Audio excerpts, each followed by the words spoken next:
Halo, selamat pagi Indonesiaku. Ketemu lagi dengan saya Dr. Pot.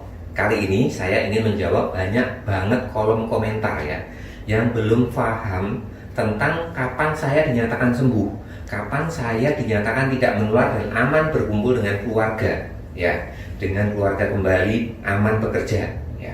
Ini rekomendasi terbaru karena kenapa? Karena kemarin pada bulan Agustus saya membuat video tentang rekomendasi WHO ya, berdasarkan rekomendasi terbaru saat itu yang keluar bulan Juni dan kemudian diadopsi oleh Kemenkes pada bulan Juli.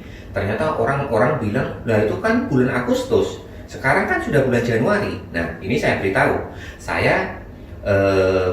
tentang update yang terbaru, kriteria sembuh, kapan dinyatakan sembuh dan tidak menular lagi dari CDC ya. Apakah sudah berubah, apakah merubah rekomendasi WHO dan Kemenkes? Nah, kita lihat ya.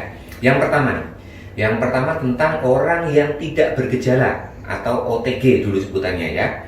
Jadi dia itu terkonfirmasi COVID karena dari swabnya ternyata positif ya, tapi dia nggak ada gejala sama sekali gitu. Itu kapan dinyatakan sembuh ya? Itu tetap ya rekomendasi CDC berdasarkan ribuan penelitian yang dianalisis dari jutaan pasien ya. Kalau saya sendiri Dr. Pot, saya merawat pasien-pasien COVID-19 ya sejak bulan April ya. Dari bulan April, Mei, Juni, Juli di Wisma Atlet kurang lebih 6.000 pasien. Kemudian bulan Agustus saya lanjutkan di rumah isolasi di Balikpapan ya, Asrama Haji Balikpapan, mulai Agustus, September, Oktober ya. Terus kemudian saya lanjutkan lagi di sebuah perusahaan ya di Kota Balikpapan juga. Saya juga masih ngurus pasien-pasien COVID ya. Sekarang kita kembali lagi ke tadi, kapan dinyatakan sembuh orang yang OTG, orang tanpa gejala.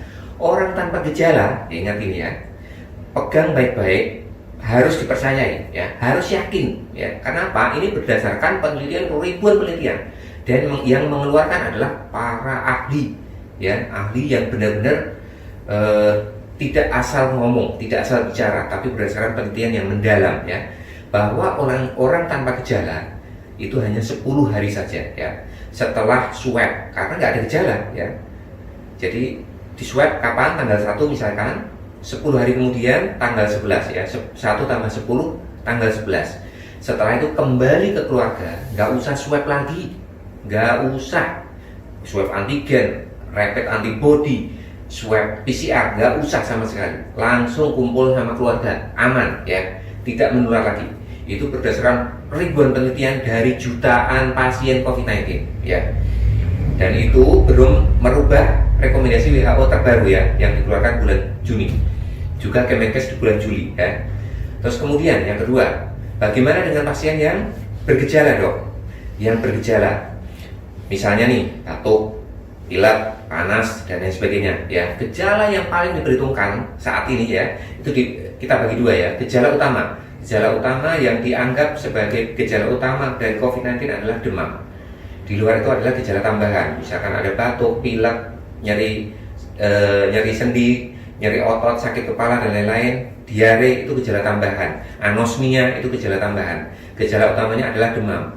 Nah, CDC merekomendasikan bahwa minimal 10 hari ya. Jadi dari gejala plus 10 hari plus minimal 1 kali 24 jam tidak ada demam, itu boleh kembali ke keluarga, boleh kumpul kembali dengan suaminya, yang suami boleh kumpul kembali dengan istrinya, yang punya anak boleh kumpul lagi dengan anaknya ya. Misalkan nih, tanggal 1 mulai pilek ya, meriang, kemudian tanggal 3 di swab dan hasilnya tanggal 5 keluar positif. Ngitungnya dari mana? Ngitungnya dari swab atau dari gejala? Dari gejala. Ngitungnya dari gejala ya. Gejalanya mulai tanggal 1, ya udah tanggal 1 dihitung ya. Mulai demamnya tanggal 1 dan meriang sama pilek, kemudian ditambah 10. Tanggal 10 berarti tanggal 1 tambah 10 tanggal 11. Tanggal 11 itu ditunggu 1 kali 24 jam.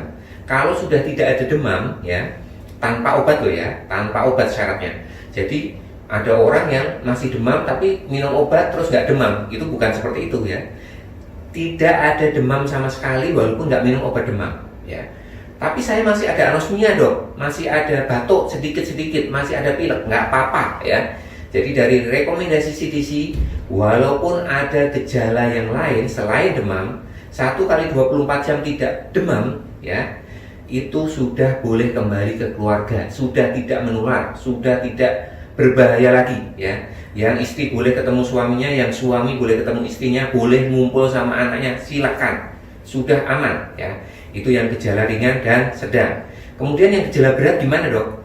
Yang gejala berat, CDC menyatakan bahwa minimal adalah 20 hari ya kalau yang gejala demam berat ya. Gejala berat itu artinya apa? Gejala berat itu artinya sudah memerlukan bantuan oksigen ya, yang cukup intens ya. Karena saturasi oksigennya sudah turun sampai 93% ya.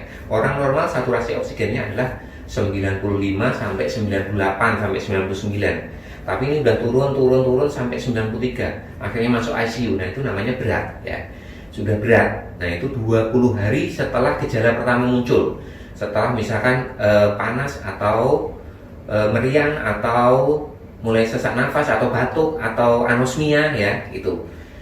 Loh dok, gimana kalau saya ini gejala ringan nih?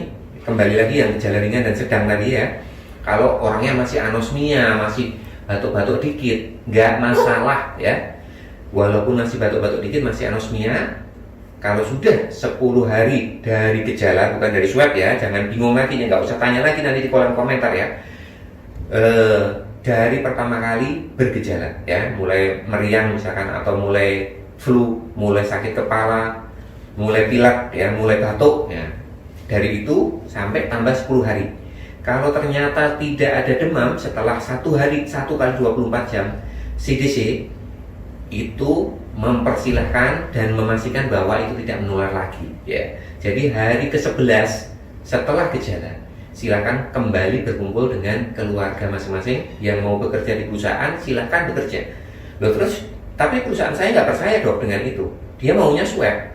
Ya silakan aja, mungkin dokter perusahaan Anda jauh lebih pintar daripada para profesor yang meneliti virus COVID ini, jutaan pasien virus COVID ini ya. Kalau saya sangat percaya dengan mereka ya.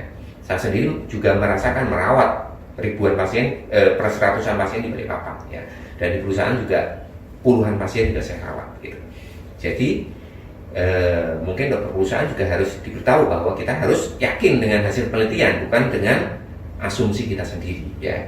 Bukan dengan ketakutan kita sendiri. Kita nggak perlu takut, kita harus menghadapi virus ini dengan cara yang tepat, yang benar ya. Kalau nggak tepat dan benar, kita kacau baru ya. Kita harus mengikuti rekomendasi yang sudah dikeluarkan oleh para ahlinya ya. Walaupun ya, kalau misalnya nih rekomendasi WHO menyatakan 3 kali 24 jam, artinya 3 hari ya. Artinya setelah bebas gejala itu 3 hari. Itu mau lebih hati-hati monggo ya, tapi nggak perlu sampai di swab bolak-balik, itu nggak perlu sama sekali ya. Terus kemudian kalau mau mengikuti ya, kalau yang di rumah ya mau mengikuti rekomendasi CDC terbaru, silakan. Dan saya sangat mendukung Anda sekalian ya. Saya sangat mendukung dan saya yakin itu sangat aman ya. Sangat-sangat aman. Jadi cukup 1 kali 24 jam langsung ngumpul sama keluarga, nggak ada demam ya. Demam saja loh ya.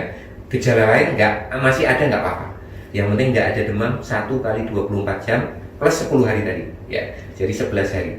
10 hari sudah diisolasi mandiri plus 1 hari 1 kali 24 jam tidak ada demam, silahkan ngumpul dengan keluarga. Itu yang CDC terbaru. Walaupun belum diadopsi oleh Kemenkes ya, sama WHO belum mengubah rekomendasinya, tapi kita boleh mengikutinya. Karena saya yakin sekali bahwa itu aman ya. Oke, nggak usah bingung lagi ya. Cukup 11 hari kalau bergejala. Yang penting nggak ada demam lagi. Ingat itu ya. Dadah.